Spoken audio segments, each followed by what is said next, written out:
যুক্তরাষ্ট্র ও ইসরায়েলের বিভিন্ন স্থাপনা লক্ষ্য করে নৃত্যরত বা ড্যান্সিং ক্ষেপণাস্ত্র ছুড়েছে ইরানের প্রতিরক্ষা বাহিনী। চলমান সংঘাতের ১৬তম দিনে এসে তেহরান তাদের এই তুরুপের তাস ব্যবহার করল। রোববার প্রথমবারের মতো এই হামলা চালানোর খবরটি নিশ্চিত করেছে দেশটির রাষ্ট্রীয় গণমাধ্যম প্রেস টিভি। ইরানের নিজস্ব প্রযুক্তিতে তৈরি এই ক্ষেপণাস্ত্রটি সামরিক বিশ্বে সেজ্জিল-2 নামে পরিচিত।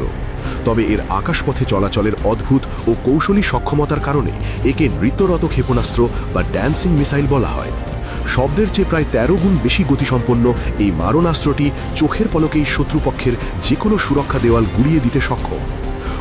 উচ্চতায় অত্যন্ত দ্রুততার সাথে গতিপথ পরিবর্তন করতে পারার ক্ষমতার কারণে রাডার বা প্রতিরক্ষা ব্যবস্থার পক্ষে একে শনাক্ত করা বা মাঝপথে থামিয়ে দেওয়া প্রায় অসম্ভব। ২ স্তর বিশিষ্ট এই শক্তিশালী মাঝারি পাল্লার ক্ষেপণাস্ত্রটি প্রায় ৭০০ কেজি ওজনের রাসায়নিক বহন করতে পারে। এটি ২০০০ কিলোমিটার দূরের লক্ষ্যবস্তুতে নিখুঁতভাবে আঘাত হানতে সক্ষম। উৎক্ষেপণের সময় এটি তরল জ্বালানির পরিবর্তে কঠিন বা সলিড জ্বালানি ব্যবহার করে, যা একে দ্রুত এবং আরও বেশি কার্যকর করে তুলেছে। বিভিন্ন আন্তর্জাতিক কৌশলগত গবেষণা সংস্থার তথ্য অনুযায়ী ১৮ মিটার দৈর্ঘ্য এবং ১.২৫ মিটার ব্যাসের এই দানবীয় ক্ষেপণাস্ত্রটির ওজন প্রায় ১২,৬০০ কেজি। ৯০-এর দশকে এর নির্মাণ কাজ শুরু হয়, ২০০৮ সালে সম্পন্ন হয়। সেজ্জিল-১-এর পর এই সেজ্জিল-২ সংস্করণটি বহুগুণ বেশি শক্তিশালী ও দূরপাল্লার।